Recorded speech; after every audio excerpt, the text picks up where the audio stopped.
Bismillahirrahmanirrahim. Assalamualaikum warahmatullahi wabarakatuh. Waalaikumsalam warahmatullahi wabarakatuh. Alhamdulillahirabbil alamin wassalatu wassalamu ala sayyidina Muhammadin wa ala alihi wa sahbihi ajmain. Amma ba'du.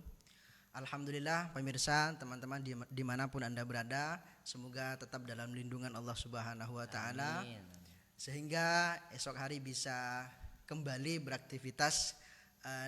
Untuk teman-teman yang mungkin malam hari ini lagi nongkrong di warung kopi ataupun di rumahnya, sebaiknya menyimak podcast pada malam hari ini karena saya ditemani di sini oleh Ustadz Ishak. Mungkin beliau sudah tidak asing lagi karena sudah sering tampil di beberapa media sosial termasuk di channelnya Pontianak Utara ya Ustadz. Iya betul. Ya. Namun sebelum kita mulai, kita sapa dulu pemateri pada malam hari ini.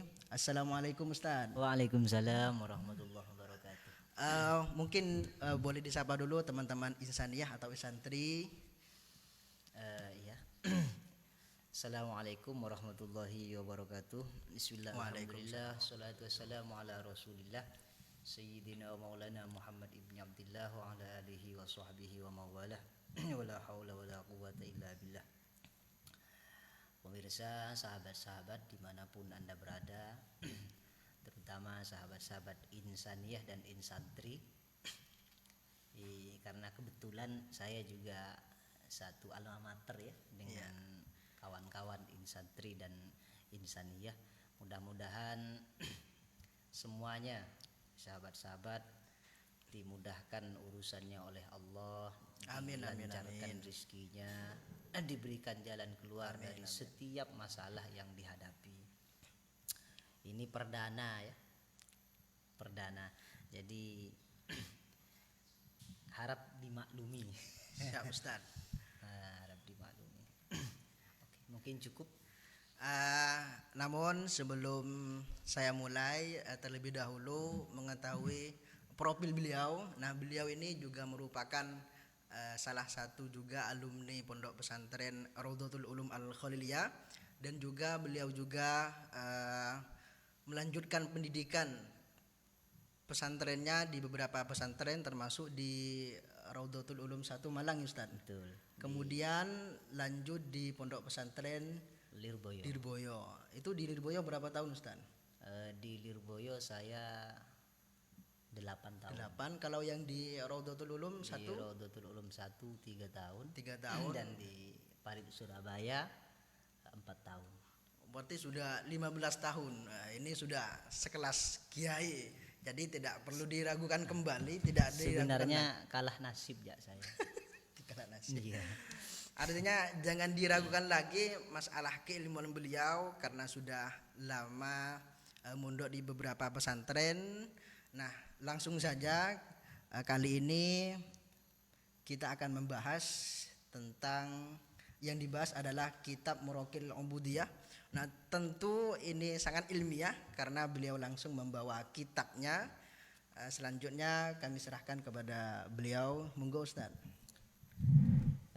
Sebelum kita mulai, mari kita tawassul dulu terutama kepada para masyayikh kita, Syekhina wa murabbi ruhina Kiai Hanafi Muhammad Khalil. Mudah-mudahan Allah panjangkan umurnya, Allah sehatkan, serta Allah permudah segala urusannya. Amin amin ya rabbal alamin.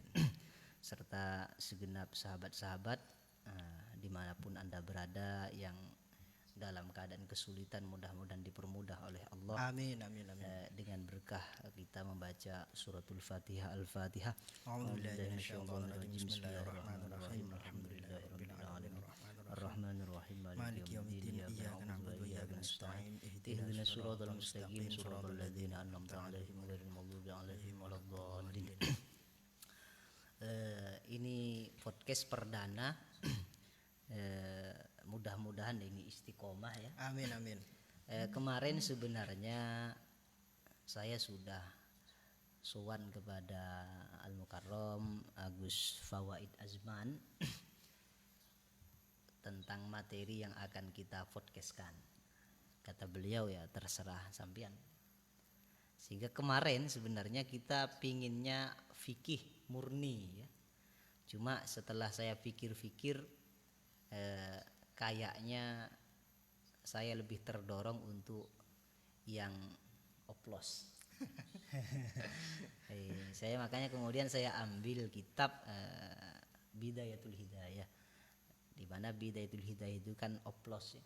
Tidak fikih murni juga tidak tasawuf murni, ya ada campurannya. Kenapa? Kadang agar kita ini langsung tidak masuk dalam makalah sebagian para ulama yang mengatakan bahwa man tafaqqaha bi ghairi tasawufin faqad tafassaqa wa man tasawwafa bi ghairi tafaqquhin faqad tazandaqa.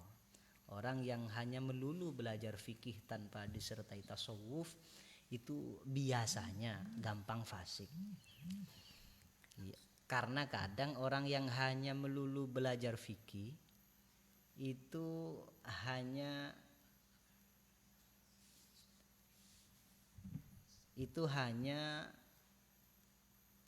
fikih ya, ilmunya ini ia gunakan di samping untuk beribadah juga menilai orang lain. Itu fikih murni itu. Jadi kalau kitab Muraqil Ubudiyah sangat cocok sekali ya Ustaz. Cocok. Jadi agar kita ya belajar fikih sekaligus juga belajar tasawuf itu. Agar kita tidak masuk kategori orang yang hanya melulu belajar fikih yang biasanya hasilnya akan gampang menghakimi orang lain dengan fikih itu. Misalnya ya, kita melihat orang yang mungkin sholat kakinya tidak nekuk saat sujud, kita anggap langsung sholatnya tidak sah karena sebagian anggota sujudnya tidak terlaksana. Nah, itu fikih itu. Tapi kalau disertai tasawuf kita akan husnudzon kepada orang. Misalnya dia mengatakan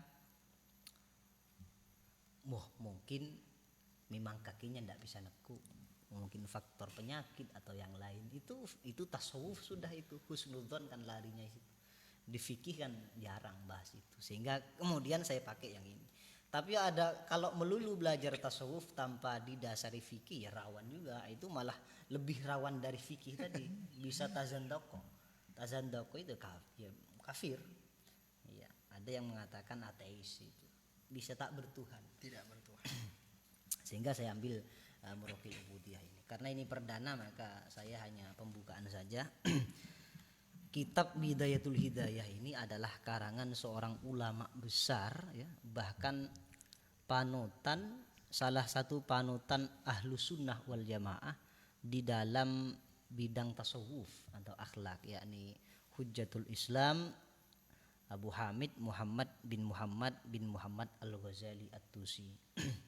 Itu kan kita biasanya kalau di dalam struktur Nahdlatul Ulama ya kan, atau Ahlus Sunnah wal Jamaah, fikihnya mengikuti salah satu dari madzhabul arba'ah, kemudian akidahnya kita mengikuti akidahnya Abul Hasan Al-Asy'ari dan Abu Mansur Al-Maturidi, kemudian tasawufnya kita mengikuti Imam Junaid Al-Baghdadi dan Imamuna Hujjatul Islam Al-Ghazali. Kebetulan malam hari ini dan insyaallah ini rutin setiap malam Sabtu. Rutin setiap malam Sabtu kita akan mengkaji tentang kitab Bidayatul Hidayah yang ditulis oleh salah satu ulama yang menjadi panutan Ahlus Sunnah wal Jamaah di dalam tasawuf. Bismillahirrahmanirrahim. Beliau mengawali kitabnya dengan pujian. Alhamdulillah, salatu wassalamu ala khairi khalqihi Muhammad Rasulillah. Muhammad Rasulihi wa abdihi wa ala alihi wa sahbihi. Sebelum saya masuk ke muqaddimah, Abu Hamid Muhammad bin Muhammad Al-Ghazali dilahirkan di kota Tus. Kota Tus itu bersandingan dengan kota Naisabur. Kalau sekarang itu kota apa Ustaz? Naisabur ya. Kota Tus itu adalah kota tua yang sebenarnya dulu maju di awal-awal peradaban Islam, maju di sana ya, di Naisabur. Cuma kota Tus itu kemudian mungkin sekarang tidak sebesar dulu ya. Karena sekarang yang malah besar ini adalah kota Mashhad namanya. Kota Mashhad itu adalah cikal bakal sebenarnya dari kota Tus itu. Banyak sekali ulama-ulama yang sebenarnya muncul atau terlahir dari sana, tidak hanya Hujjatul Islam Al-Ghazali, bahkan ada yang ahli kimia ya, ada yang ahli astronomi seperti Nasiruddin ya, dan Nasiruddin At-Tusi dan lain sebagainya, banyak sekali. Bahkan di dalam sejarah Harun ar-Rasyid itu wafatnya di daerah situ saat beliau berkunjung ke kota Naisabur. Kemudian beliau mampir mungkin kunjungan ke kota Tus dan beliau wafat di sana. Jadi kota Tus itu yang kota yang luar biasa. Bahkan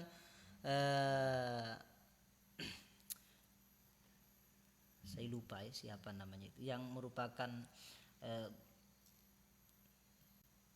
gubernur apa itu, panglima itu Saljuk tuh. Siapa sih? Saya sudah lupa namanya. Itu juga terlahir dari situ. Dari perdana menteri Saljuk. Saya sudah lupa namanya ya. Itu juga lahir dari sana, di orang sana. Kemudian beliau mengatakan, amma ba'du fa'lam ayyuhal haris al-muqbil ala iktibasil ilmi al-muzhiri min nafsihi sidqar raghbah wa fartat ta'attus ilaihi. Wahai, ketahuilah wahai orang-orang yang sungguh-sungguh untuk mencari ilmu, mengambil ilmu, belajar ilmu dari guru, serta menampakkan keseriusan, menampakkan kecintaan dan keseriusan kepada ilmu, bahwa annaka in kunta taqsidu bi talabil ilmi al munafasah wal mubahah wat taqaddum 'alal aqran wastimalata wujuhin nas ilaika wa jam'ahu tamid dunya fa anta sa'in fi hadmi dinika wa ihlaki nafsika wa bai'i akhiratika bidunyaka. Ini beliau mengawali kitabnya dengan mengatakan, ini mewanti-wanti, warning ya. Sebelum kita belajar, beliau mengingatkan kita bahwa wahai orang yang mau belajar ilmu agama, lihat dulu dalam hatimu, koreksi dulu hatimu. Kamu belajar ini, niat belajarmu tujuannya apa? Kalau cuma untuk gaya-gayaan, pamer-pameran atau munafasah, pamer-pameran. Karena ilmu itu memang indah sekali kan. Yes. Bahkan ada sebuah syair, al-ilmu zainun li ahlihi. Al-ilmu zainun lil fata, kan begitu ya. Ilmu itu ya perhiasan, sehingga bisa dijadikan untuk gaya-gayaan sebenarnya. Iya, untuk keren-kerenan gitulah. Kan banyak kita saksikan ya di media sosial yang entah kita tidak tahu aslinya dia memang tujuannya mau keren-kerenan atau bagaimana, tapi dari gayanya memang ke sana.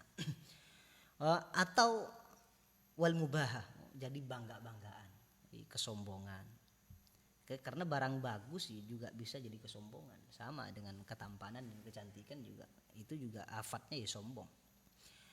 Wa taqaddum 'alal aqran, atau tujuannya itu agar dia lebih unggul daripada sejawatnya, dari kawan-kawannya. Awastimalatu wujuhin nas ilaika, serta agar manusia, orang-orang tuh bisa tertarik kepada dia. Ilmu ini penariknya luar biasa. Kalau tujuannya hanya sekedar itu, agar orang lain tertarik kepada kita, lebih melirik kepada kita, maka kata beliau, atau wajam'a hutamid dunya, atau niatmu itu hanya untuk mengumpulkan harta. Karena ilmu, mohon maaf, agama ini bisa dijual, hukum bisa dijual, itu mahal lagi harganya. Itu hukum bisa dijual. Sehingga kata beliau, kalau niatmu ini, pertama niatmu untuk keren-kerenan, untuk bangga-banggaan, untuk lebih mendahului atau lebih mengungguli sejawatnya atau kawannya ya, atau untuk menarik perhatian orang lain, atau untuk menjadi mediasi untuk atau jembatan untuk memperoleh harta benda, maka kata beliau fa anta sa'in fi hadmi dinika, berarti artinya kamu secara otomatis sudah berjalan di jalur untuk merobohkan agamamu sendiri. Nah, ini. Itu kalau niatnya salah ya Ustaz. Kalau niatnya salah. Sampai-sampai di akhir tadi seakan-akan dia perlahan merobohkan agama. Merobohkan agamanya. Ya, karena kenapa? Karena dengan ulah dia ini malah agama ini kemudian tercoreng. Yang mestinya agama kan kita sering dengar pepatah orang tua dulu. Iya, Ustaz. Semakin berisi jadilah kamu seperti padi. Semakin berisi semakin menunduk. Ya. Kalau tujuan mencari ilmu kita hanya karena yang tadi kita sebutkan, yang tadi disebutkan oleh Imam Ghazali, maka kita tidak bisa jadi seperti padi. Kita akan membusungkan dada kalau seperti ini ya. Tidak sesuai dengan pepatah orang tua dulu. Itu. Sehingga bahkan kadang, mohon maaf ya, ada orang yang mungkin karena salah niat atau apapun itu, kadang ketika dia sudah ada di atas, dia lupa dengan daratan. Maksudnya bagaimana? Kadang ya, mohon maaf, ada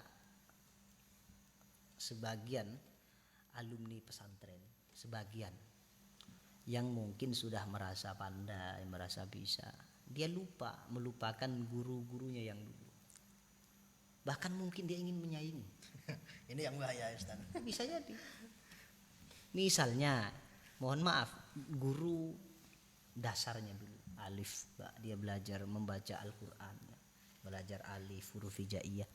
Setelah dia mungkin pandai kemudian melanjutkan pendidikannya kemana, dia melupakan gurunya.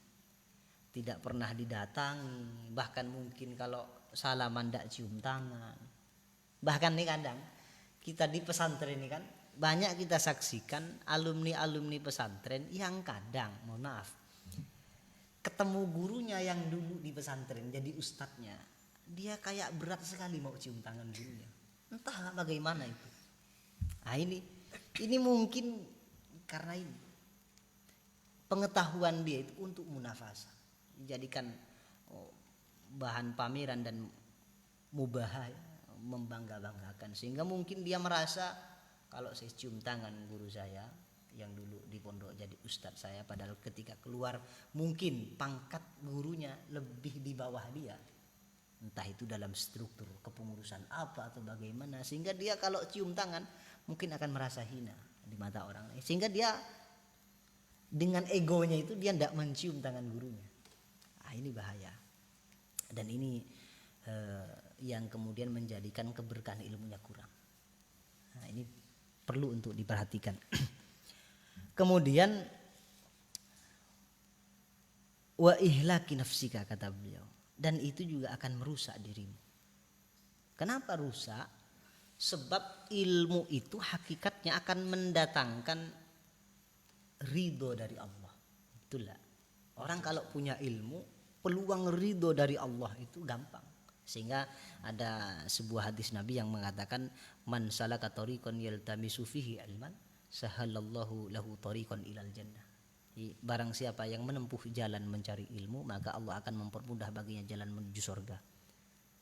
Ilmu itu hakikatnya ketika kita berjalan di jalur atau di jembatan keilmuan, itu hakikatnya kita telah berjalan di jembatan menuju surganya Allah Subhanahu wa taala. Surga itu identik dengan ridhonya Allah. Tapi kalau niatnya kayak tadi, itu selain merusak agama, sekaligus merusak dirimu sendiri. Kenapa? Karena kita sudah menghadapkan kita terhadap murka Allah. Murka Allah, bukan lagi ridho Allah, tapi murka Allah. Sehingga nanti di muqaddimah ini setelahnya Imam Ghazali mengingatkan bahwa ada ulama su, kan begitu kan? Ya karena berawal dari niatnya sebelum dia jadi alim, masih muta'alim, niatnya keliru. Sehingga ketika dia mendapatkan ilmu pengetahuan, jadi seorang ulama dan sesuai dengan tujuannya yang awal, maka kemudian dia dilabeli dengan ulama su tadi. Dan itu nanti ini akan kita bahas. Hati-hati ya kalau belajar. Jangan melupakan niat awal dari rumah. Wa bai'u wa bai'i akhiratika bidunyaka, dan kamu sudah menjual akhiratmu dengan duniamu.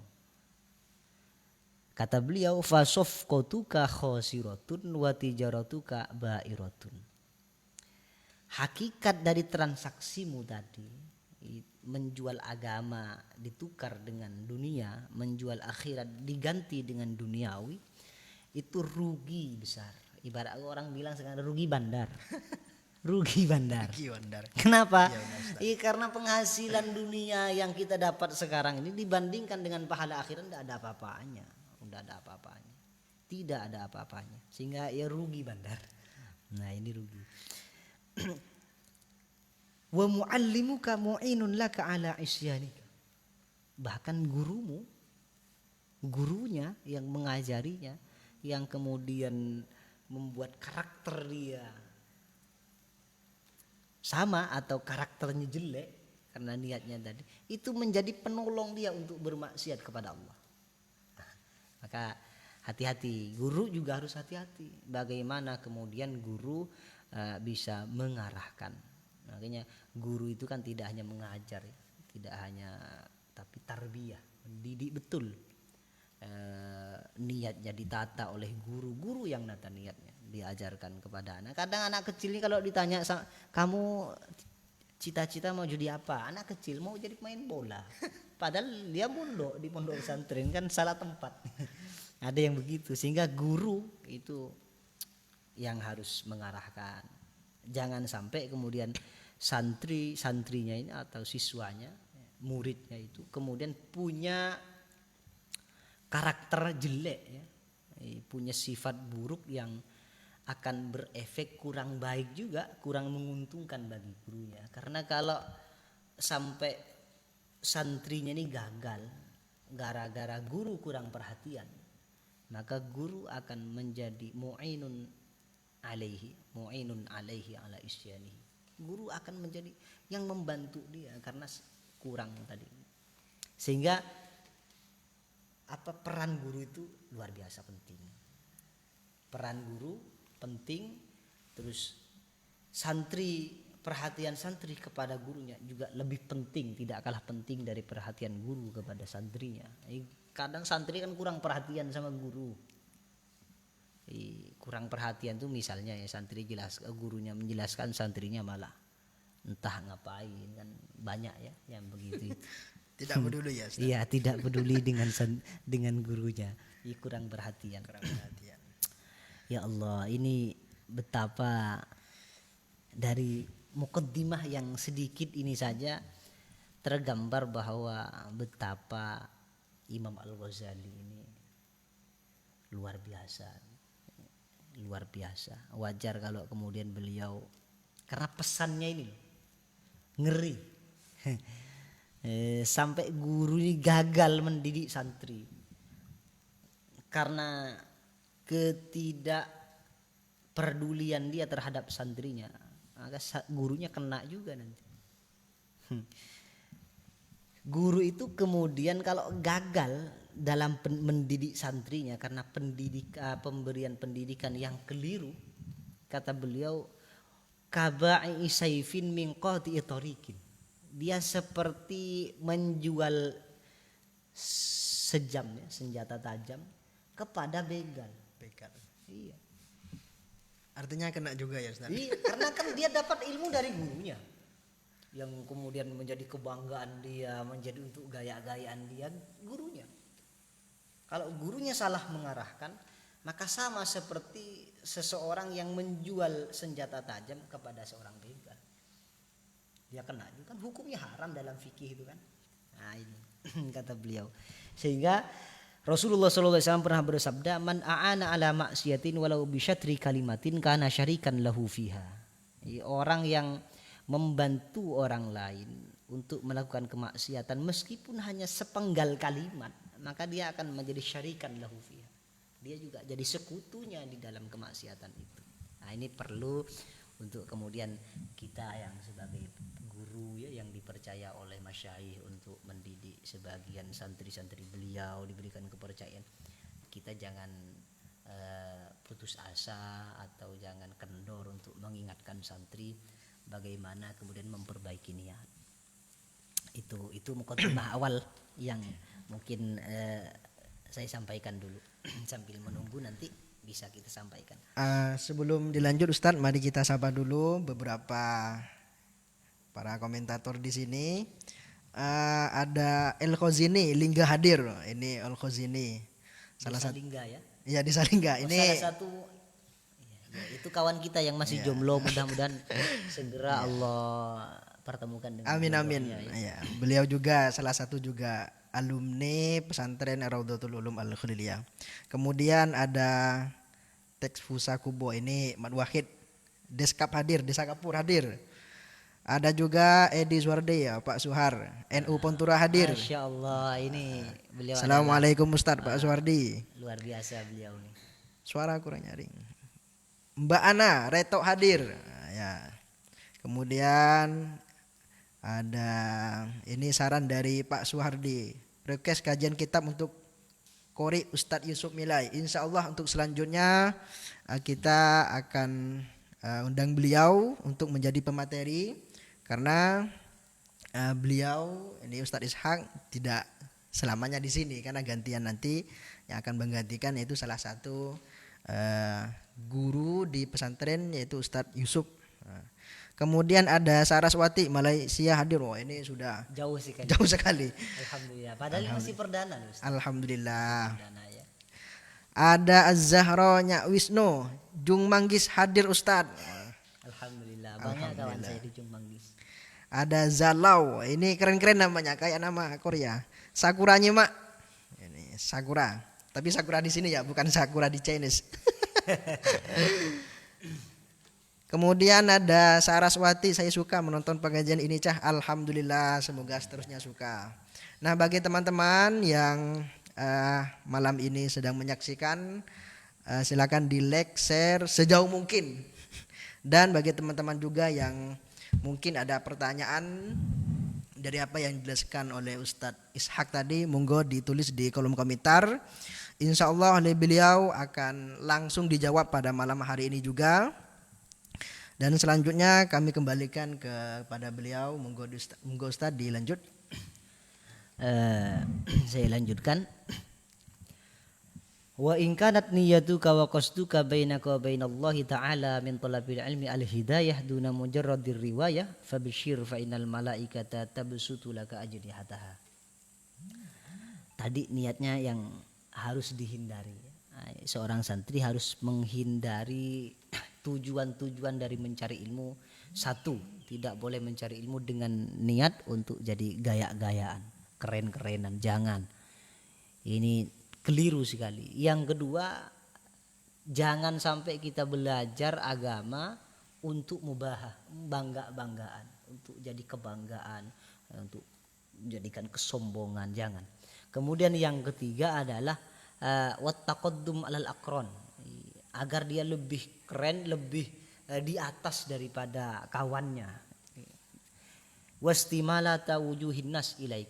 Kemudian yang keempat, jangan sampai kita mencari ilmu hanya untuk mencari perhatian orang lain. Jangan. Kemudian yang terakhir, jangan sampai mencari ilmu karena tujuan untuk mengumpulkan harta dunia. Jadi 5 hal ini sebisa mungkin harus kita hindari ketika kita mencari ilmu. Kenapa ya? Karena rugi. Kalau mencari ilmu agama tujuannya hanya 5 ini saja. Untuk keren-kerenan, untuk sombong-sombongan, kemudian untuk menarik perhatian orang lain, untuk lebih unggul daripada kawan, atau untuk lebih mengumpulkan harta dunia, rugi. Karena ilmu agama, pengetahuan nuansanya tidak ke sana, gitu, rugi. Makanya kata beliau, kalau niatmu dan tujuanmu di dalam mencari ilmu adalah hidayah, agar memperoleh hidayah dari Allah, bukan hanya sekedar jadi kebanggaan kayak tadi yang di atas tadi, maka fabisyir fa innal malaikata tabsutu laka ajnihataha, maka berbahagialah engkau, kata beliau, kalau niatmu hanya untuk mencari hidayah dari Allah Subhanahu wa taala, bi antanwiya ini kemudian disarai oleh beliau nih, beliau yang menyarai ya Muraqil Ubudiyah ini orang asli orang Indonesia. Ya, beliau ini Syekh Nawawi Banten. Syekh Nawawi Banten. Kata beliau, hidayah itu bentuknya seperti apa niat mencari ilmunya? Bi antanwiya bi tahsilihi izalatal jahli an nafsik. Satu, mencari ilmumu itu dengan tujuan untuk menghilangkan kebodohan dari dirimu. Ini satu. Wa ansairil juhal. Kalau kemudian kebodohan dari kita sudah bisa hilang, minimal bisa terkurangi, maka bagaimana kemudian ilmu yang kita peroleh kita gunakan untuk mengurangi kebodohan dari manusia. Yang ketiga, wa ihyaiddin, untuk menghidupkan agama. Menghidupkan agama. Wa ibqa'il Islam bila ilmi, serta melanggengkan ajaran-ajaran Islam dengan ilmu. Sebab tidak boleh tidak agama ini akan bisa tegak utuh ya, murni ya dengan ilmu, bukan dengan pangkat, bukan dengan uang, bukan dengan jabatan. Agama ini bisa tegak ya dengan ilmu. Sekali ilmunya keliru tentang keagamaan, rusak agama ini. Makanya kata Nabi dalam sebuah hadis, al-ilmu dinun. Ilmu itu adalah agama. Hakikatnya ilmu ya agama. Maka fanzuru amman ta'khuduna dinakum. Maka dilihat dulu dari siapa kamu mengambil agamamu. Ini. Jangan sampai salah guru maksudnya. Sekali salah guru, salah. Agamamu akan salah. Praktek agamamu kalau sampai salah guru, praktek agamamu akan keliru. Agamamu akan salah. Artinya kita akan salah di dalam menjalankan keagamaan kita. Kalau salah guru, hati-hati. Di samping niatnya harus diperbaiki untuk menghilangkan kebodohan, menghidupkan agama, menetapkan Islam dengan ilmu serta mencari ridho Allah. Kemudian juga diniati untuk bersyukur kepada Allah atas nikmat akal yang telah Allah anugerahkan kepada kita, sehingga dan nikmat kesehatan tubuh kita, sehingga kemudian kita pergunakan untuk yang bermanfaat. Di samping itu kita jangan sampai tidak memilih seorang guru. Kita harus pandai memilih seorang guru, apalagi ini guru agama misalnya. Karena ilmu agama yang kita pelajari hakikatnya adalah agama itu sendiri. Hakikatnya adalah agama. Dan biasanya karakter seorang guru itu akan turun kepada santrinya. Akan turun. Mohon maaf, santri yang gurunya lemah lembut, 80% kejiwaan santrinya akan lemah lembut. Kejiwaan anak tadi yang nyantri berguru kepada seorang guru, seorang ulama yang lemah lembut, 80% hatinya akan ikut lembut. Karakternya akan menurun kepada santrinya. Apalagi sampai lama di situ, ya kan ada pepatah itu. Orang yang kumpul-kumpul dengan penjual minyak, meskipun tidak memakai minyaknya, akan kecipratan wanginya kan itu. Artinya akan menular memang. Kelembutan seorang guru, kejelian seorang guru akan sedikit demi sedikit turun kepada santrinya, akan menurun kepada santrinya, akan menular kepada santrinya. Kalau ada orang yang keras, itu 80% bisa dicek dia berguru kepada siapa. Artinya guru itu sangat berpengaruh terhadap pendidikan santrinya ya Ustaz. Bahkan guru itu bisa lebih berpengaruh dari orang tua yang bukan gurunya. Wah. Karena yang membangun karakter seseorang itu ya gurunya, orang yang mengajari dia.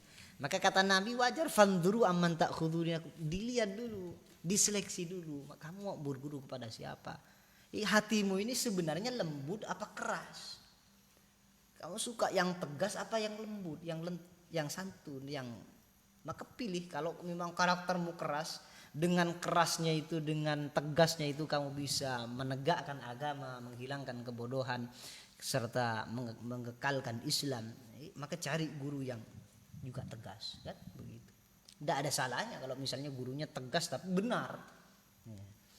Kalau ternyata karakter bawaanmu lemah lembut ya, lembut, santun, maka bergurulah kepada guru-guru yang santun. Itu akan kemudian lebih membantu, lebih menguatkan kesantunan dalam hatimu, itu pasti pengaruhnya pasti.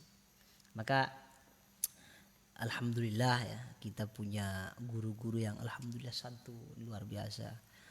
Tidak suka marah-marah, tidak suka marah-marah, baik itu di depan publik ya kan. Alhamdulillah, apalagi menyebut-nyebut nama orang, menjelek-jelekkan aib orang lain. Alhamdulillah kita punya guru yang luar biasa. Banyak guru yang luar biasa. Mudah-mudahan Allah selalu mensehatkan beliau. Amin. Ini ada salah satu pertanyaan Ustadz. Namun sepertinya agak melenceng dari pembahasan, jadi tidak apa-apa ya Ustadz. Oh, silakan. Pak Ustadz dari Saraswati, ini dari Malaysia tadi. Pak Ustadz, saya mau tanya, apa betul uang mas kawin itu tidak bisa dibelanja untuk sang laki atau sang suami? Masya Allah, ini sangat melenceng sekali ya. Tapi ya karena ini pertanyaan yang mungkin butuh jawaban dan saya sangat tertarik untuk menjawab. Kenapa? Satu ya, karena ada rumor ya, ada omongan di masyarakat kita, di sekitar kita ini, katanya mas kawin itu tidak boleh dipakai, harus disedekahkan, harus dikasih orang lain. Ada yang begitu itu di daerah saya lah, di Sampang Baru misalnya. Ada juga yang di Sian. Memang kebanyakan masyarakat begitu. Jadi mas kawin yang diberikan oleh suaminya itu biasanya diberikan kepada orang lain, disedekahkan. Ini sesuai dengan ini sejalan dengan pertanyaan ini, saya ingin menjelaskan hakikat mas kawin. Mas kawin itu adalah sesuatu yang sangat berkah. Makanya almarhum al-maghfurlah Ki Haji Maimun Zubair pernah mengatakan, mas kawin yang diberikan oleh seorang suami kepada istrinya, kalau bisa sang suami ketika sudah sah menjadi suami istri, ditukar mas kawinnya itu, ditukar, diganti misalnya 1 juta, diganti 1 juta dengan uang suaminya. Nanti yang 1 juta ini diambil kemudian dijadikan sebagai modal untuk buka usaha. Insya Allah berkah. Itu dawuh beliau, Allah yarham Kiai Haji Maimun Zubair Sarang. Sangat berkah. Kemudian kok muncul ada istilah tidak boleh dimakan, dari mana? Itu tujuannya kan diberi ya kan, kewajiban seorang suami ya, calon suami ketika mau akad nikah dengan seorang perempuan harus memberikan mahar, itu syarat mutlak. Kok kemudian setelah jadi milik perempuan tidak boleh dimakan, kan lucu. Entah ini apa kebiasaan begini kemudian sehingga mengakar, awalnya bagaimana saya juga kurang tahu ya. Kemudian perkara yang jelas-jelas halal gitu, halalan thayyiban yang ini nih, yang jelas-jelas halalan thayyiban mubarakan lagi, kok malah tidak, ada sebagian yang mengatakan tidak boleh, harus dikasihkan orang lain. Kan kasihan juga sang istri yang perempuan, kasihan, dia yang dapat dia tidak bisa menikmati. Artinya meskipun dibelanjakan oleh suami sendiri tetap boleh ya Ustaz? Boleh ya, itu kalau ada izin dari istri, karena itu hak istri ya. Karena ya, kan ada istilah begini, punya suami punya istri bukan punya suami. Tapi yang jelas ini istilah peribahasa yang menurut saya itu kurang benar ya, karena tidak semua punya suami punya istri. Tidak semuanya, itu peribahasa yang keliru. Buktinya ya dalam beberapa hadis kan, di antaranya wanita soleh itu adalah wanita yang ketika suaminya pergi keluar, istrinya di rumah bisa amanah, menjaga kemaluannya, menjaga harta suaminya, kan harta suaminya. Jelas bukan punya dia. Bahkan kalau ada orang yang meminta-minta ke rumah dia tanpa ada suaminya di rumah, tanpa ada izin suaminya, istri tidak boleh kemudian gampang memberi orang lain kalau tidak diizinkan suaminya. Ini jelas pepatah itu keliru. Jadi kalau pertanyaannya apakah betul ada orang yang mengatakan tidak boleh uang mahar itu, mas kawin itu dibelanjakan bahkan untuk suaminya atau untuk istrinya, itu jelas keliru. Jelas-jelas uang mahar itu halal dan itu hak istri. hak istri, apakah kemudian ia ingin dibelanjakan untuk dirinya sendiri atau untuk suaminya, itu terserah dia. Atau mau disedekahkan, ya terserah dia. Itu terserah dia. Hukumnya boleh-boleh saja. Ya, artinya stigma yang mengatakan tadi ada sebagian daerah yang tidak memperbolehkan itu yang jelas keliru, ya Keliru, Ustaz. itu keliru. Itu kalau kemudian diyakini kok ada tokoh yang mengatakan memang tidak boleh dimakan, nah, ini bahaya. Kalau kemudian jadi keyakinan sudah mengakar kuat dalam hatinya, ini bahaya. Itu artinya mengharamkan sesuatu yang jelas-jelas dihalalkan oleh Allah. Mas kawin soalnya. Ini kalau jadi keyakinan kata Sulam Taufik, ini kan bahaya nih. Au harrama muhallalan kan ya. Au halala muharraman au harrama muhallala. Menghalalkan sesuatu yang jelas-jelas diharamkan oleh Allah atau mengharamkan sesuatu yang jelas-jelas dihalalkan oleh Allah yang makluman bid-darurah ya. Ini bisa murtad, berbahaya.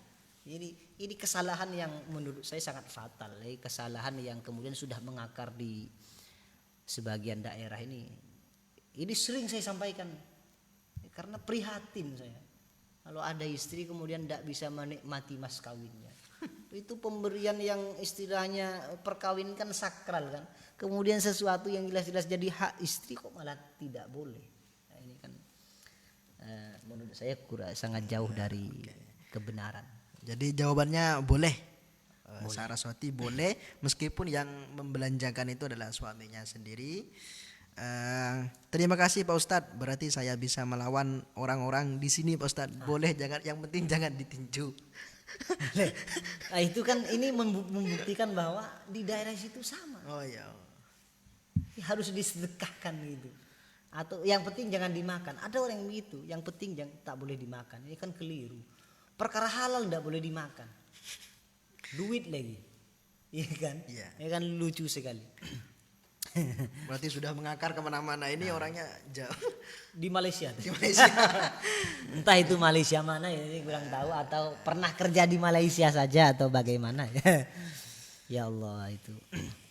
Saya lanjutkan ya. Monggo Ustaz, dilanjut. Kalau niat belajarmu, tujuanmu di dalam mencari ilmu adalah mencari hidayah Allah ya. Di antaranya dengan niat menghilangkan kebodohan, kemudian menghidupkan agama, mencari mengutamakan akhirat, kemudian mencari ridho Allah dan mensyukuri nikmat akal, maka fabsyir, maka bahagialah engkau, karena fa innal malaikata tabsutu laka ajnihataha, karena malaikat akan mengepakkan sayapnya untuk menaungi engkau. Nah ini luar biasa, sebagai tanda ridho malaikat kepada apa yang dia lakukan. Kenapa? Bahkan wahitanul bahri tastaghfiru laka. Bahkan hewan-hewan yang ada di laut akan membacakan istighfar kepada orang yang mencari ilmu, tujuannya adalah mencari hidayah dari Allah Subhanahu wa taala. Kenapa? Kenapa sampai hewan-hewan itu membacakan istighfar, memintakan ampun kepada Allah? Karena itu sebagai ucapan syukur mereka kepada Dia, kepada seorang alim, jadi kepada orang yang mencari ilmu karena ridho Allah. Kenapa? Karena yang tahu hak hewan itu seorang ulama, bahwa hewan tidak boleh disakiti kan. Sampai misalnya nih contoh, cicak kan sunnah dibunuh, tapi tidak boleh disiksa juga, kemudian dibakar, dilempar-lempar, jangan. Kalau bisa langsung terbunuh kalau yang mau membunuh cicak. Kalau tidak bisa jangan. Kayak tikus berarti Ustaz. Kayak tikus, main di ketapel dan lain sebagainya. Jadi kan mainan itu tidak boleh. Kalau memang awalnya sunnah membunuh, cuma cara membunuh ini Islam sudah mengatur, dan itu yang menyampaikan adalah ulama. Sehingga wajar kemudian kalau hewan-hewan memintakan ampun kepada orang yang mencari ilmu serta kepada guru yang mengajarkan ilmunya, karena itu sebagai ungkapan terima kasih dari hewan, karena dengan dia belajar kepada orang yang betul-betul alim, maka dia akan tahu bagaimana menghargai hak hewani. Hak hewani ya. Yang tahu kalau menyiksa, menyakiti hewan haram itu ya ulama. Itu ulama yang tahu. Wa idza sa'aita, ketika seorang santri itu pergi ke tempat orang alim untuk belajar, maka maka malaikat akan menyertainya dengan sayapnya, kemudian hewan akan menyertai dengan istighfarnya. Itu kalau niatnya betul, kalau niatnya murni untuk mencari hidayah dari Allah Subhanahu wa taala. Itu. Walakin yang bagi laka an ta'lama qabla kulli syai'in. Mungkin karena ini sudah berapa menit tadi? Sudah hampir 1 jam, Ustaz. Iya. Karena ini muqaddimah ya, perdana, jadi saya cukupkan sampai sini. Nanti kita di pertemuan selanjutnya kita akan lanjutkan tentang hidayah, tentang hidayah. Mungkin untuk pertemuan perdana kita cukupkan sekarang, cukupkan di sini ya. Saya anggap cukup. Kalau memang tidak ada pertanyaan yang lain, Tidak ada, Ustaz. Tidak ada ya. Ini perdana, jadi kalau ada kesalahan tutur kata itu mohon dimaklumi, terutama bagi sahabat-sahabat insaniyah dan insantri ya. Saya kembalikan kepada host. Baik, teman-teman pemirsa dimanapun berada, mungkin cukup sampai di sini. Semoga selanjutnya terus berjalan. Amin. Sehingga kita bisa mengambil manfaatnya. Amin ya rabbal alamin. Cukup sekian dari saya. Mohon maaf apabila ada kata-kata yang kurang beratur atau bahkan salah kata. Kurang lebihnya mohon maaf. Wallahul muwaffiq ila aqwamit thoriq. Assalamualaikum warahmatullahi wabarakatuh. Waalaikumsalam warahmatullahi wabarakatuh.